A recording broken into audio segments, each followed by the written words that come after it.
This is Arnold Kaiser with Organization for International Cooperation. I'm on the line with Becky Robbins, who is with Mark Kamen and Company.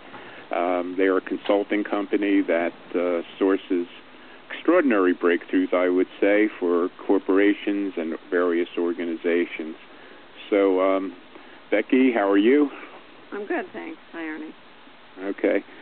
So the question I want to ask, first of all, is how can your services support foreign policymakers and negotiators in resolving various conflicts that are out there, which seems to me that trying to get through to the Israelis or Palestinians or, to get through to Iran, to get with Pakistan, North Korea, it seems that people are having a lot of difficulty influencing change and to, really get on the same page.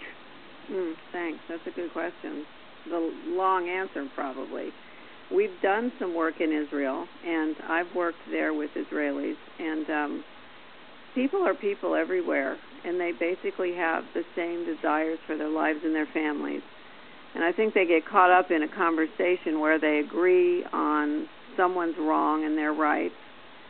And what we do is we're able to meet with people and groups of people to coach them and work with them in finding out, one, what are the concerns, what are the issues that they're dealing with that are blocking them from resolving their issues, because I think everyone really wants to resolve their issues, but they get so dug in.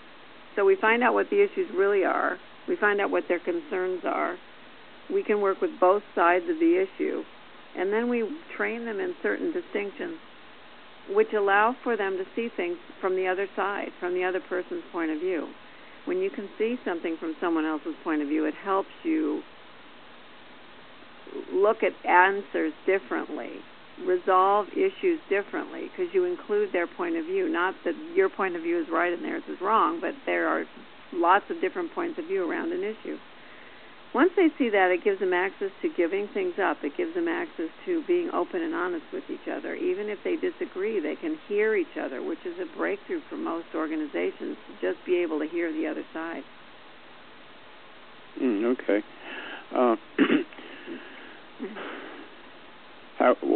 I guess this would apply also to situations where officials are trying to gain the cooperation on all these on these human rights problems, nuclear proliferation, global warming, human trafficking. All these things seem to come down to what you're talking about, the ability to, in terms of getting through to people.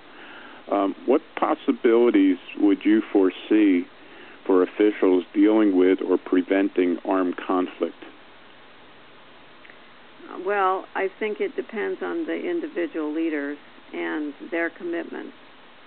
I think you have to work with leaders to find out why are they making that decision to go into battle with another side. Does that seem to them to be the only resolution?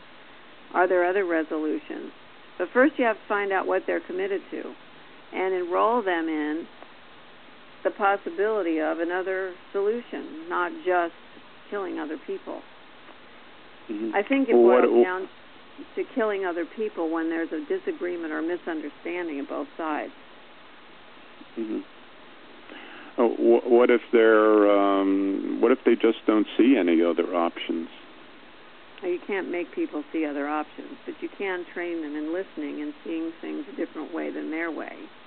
So we would start most likely with, why is this solution the only solution? And as trained coaches and trained consultants, we can hear why they make the decisions that they make, and we can train them in looking at alternative ways of being, alternative solutions, alternative conversations that they could have.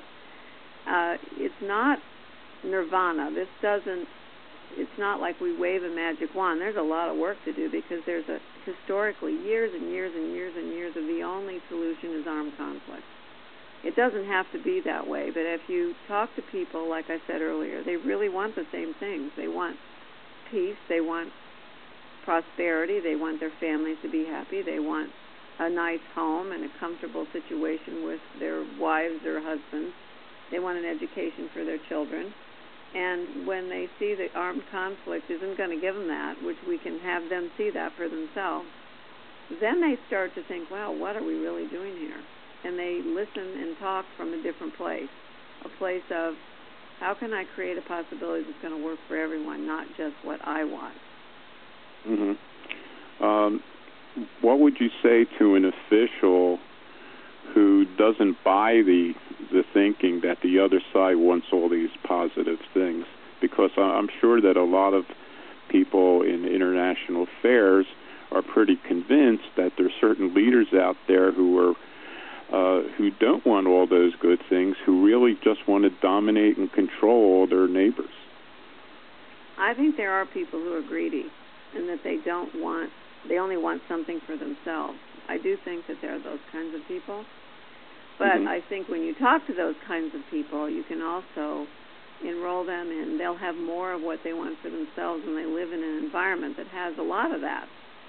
You have to get people talking, but before you can get them talking to each other, they need certain distinctions, like how to listen to the other side without getting all riled up about they're right and the other side is wrong. You have to work with them in a way that has them be patient and really listen, and I think what happens is no one's listening to each other. So that's the first step, is one, to work with each side so that they have certain distinctions in listening, being open, being interested in another solution, and two, then coming to the table together to talk about openly, candidly, without reacting to the other side, and looking together on how they're going to have a solution where both sides can win. Maybe they don't win everything, but both sides can win if they're open with each other. You know, one of the things we're doing in Israel is we're not as our firm, but I'm on a charity where we're working with Muslims and Jews to play soccer together. And we find that the parents have to sit together and watch these kids play soccer because both religions are on the same team. And they get along because they want the same things for their kids. And they have opposite issues, really conflicting issues. But for the sake of their children, they're able to communicate and root for the same team. It's really miraculous. How would you address resistance to change? You know, a lot of people out there on one side or the other, you know, people resist change. They want to produce results, but they don't necessarily want to change how they do things. Well, you know, again, it boils down to talking to people, not talking like there's this massive resistance to change. There's just people talking and listening. That's all that's going on. If you cut people open, you won't find resistance to change. What you find is that people talk and listen from a point of view they have. So when you can shift the point of view and have them see that their resistance just causes the persistence of the issue, which we can demonstrate, as long as you resist an issue, it sticks around. And when they can see that they resist certain things and it doesn't have anything to do with the resolution of those issues, they actually start to let go of their resistance and get interested in something else, which is, okay, maybe I can accept this piece of what they're saying. And then I get to say what I want to say. And then I'll listen to the other side, and maybe I'll accept that piece, and the other side will accept a piece of what I'm saying.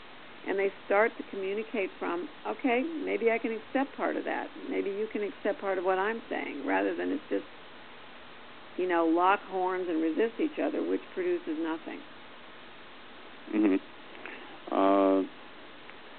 You know, a lot of people in the world and in international affairs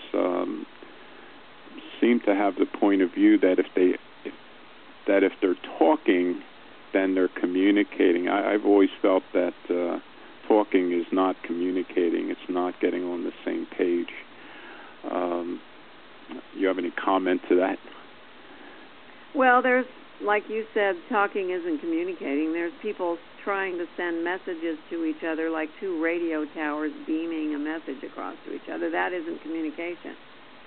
Communication is when you really can say what you need to say, and you can hear what the other person is saying, and you're able to get what they're saying from their point of view, like that's really valid. And you're able to say things that you want to say from your point of view, like they get what you're saying, like they can own it. They can understand how you feel about things.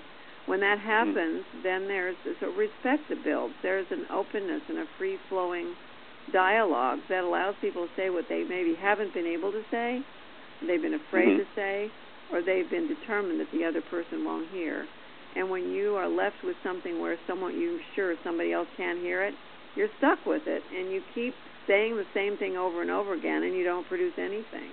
So in the training that we do, we really develop people with a new ability to hear what the other side has to say and say everything they need to say and know that it's going to be gotten.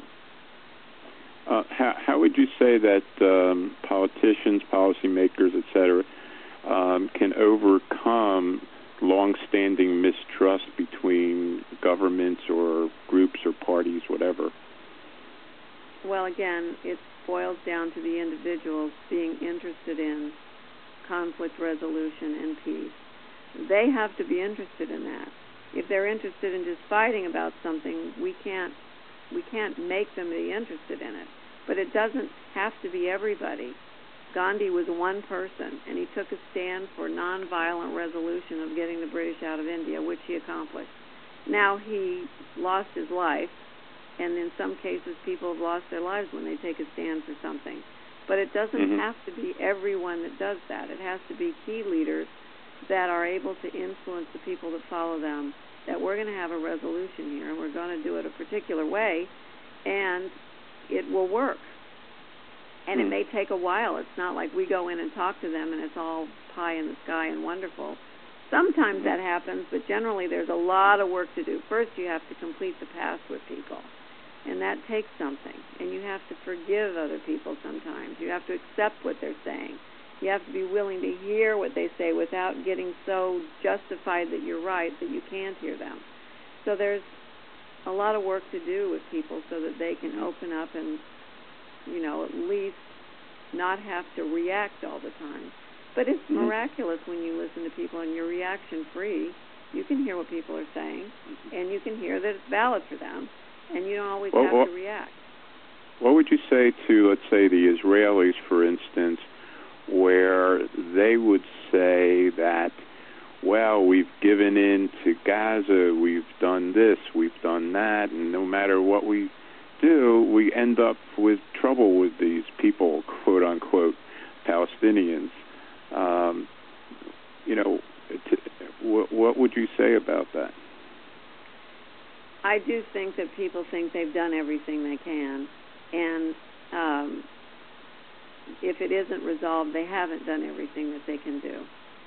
And I don't know what I would say. I would have to find out from them why they think that they can't be more generous. The question is, how far can you go? How generous can you be to save the lives of your children and your family? What can you give up? The giving up of which would allow for a whole new level of communication with the other side. And I would say it with the other side, too. Because if you don't work with both sides, what ends up is one person feels like they're just a doormat and the other side is going to run over them. So you need to intervene in both sides being willing to, for the sake of peace and their families and having a home that's wonderful and loving and peaceful, is to look and see what is it you're getting out of this conflict and this point of view that you have. They're not getting what they want up to now. They're not. Neither side is. And they keep being the martyr and going, well, we gave up this, or we can't sacrifice that, instead of having what they really want, which is a resolution to this. I have long believed that human beings create all their own reality, their own problems. I know that a lot of people don't get that, so they think that they're victims of circumstances. They think that someone else is always doing it to them. I believe that we're always doing it to ourselves, but how do you get other people to get that? Well, it's pretty easy to see that there are certain people who are always victims. I mean, they seem to have the same thing happen over and over again. Their dog dies, they don't have enough money, they lose their house, they get in a car accident, they're always sick.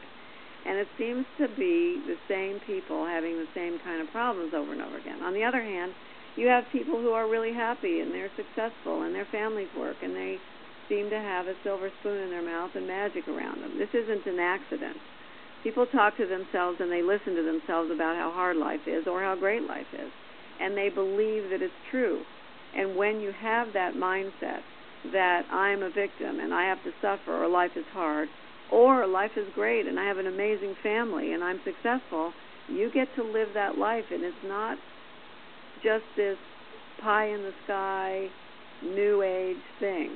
We've proven it over and over again that human beings have the capacity to create their lives, and they do all the time. They never don't.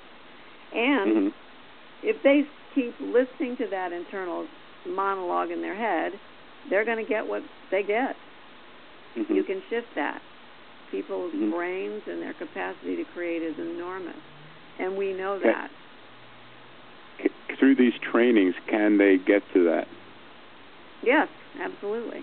I mean, I think you can get a sense of it just talking in this conversation, and when we work with them, of course, we can get to that. I know so often I've heard these United Nations Security Council debates about who's doing what out there, and conversation always seems to be centered around somebody's a victim and somebody's a victimizer, and let's force and change them, whatever. And, I just hear all this lack of responsibility in the comments being made. And clearly, people are not really listening to each other in many, many cases. They're just listening to their own interpretation of what's being said. Another question that I have is, how can these services support policymakers, diplomats, etc., in implementing innovative new ideas or approaches when they're at risk of alienating voters or other constituencies? Well, there's always a risk of taking any side and alienating somebody. No matter what your view is, there's always that risk. I think you can't be risk-averse. You have to be willing to take risks, number one. Number two, I think that I know that decision makers, sorry, my phone's ringing, can create a future from the future. Create a future that isn't an extension of the past, but is one that's new, one that will make a difference ultimately, one that doesn't include what we've learned from the past, but it isn't just an extension of we got to fix this problem. It's a whole new possibility, which would create a whole new realm. And when they do that, then they create policies around that, plans around that, strategies around that, and enroll the other people that are committed to the same thing and implementing that, fulfilling that. How can, let's say, negotiators utilize, or how can these services, let's say, support negotiators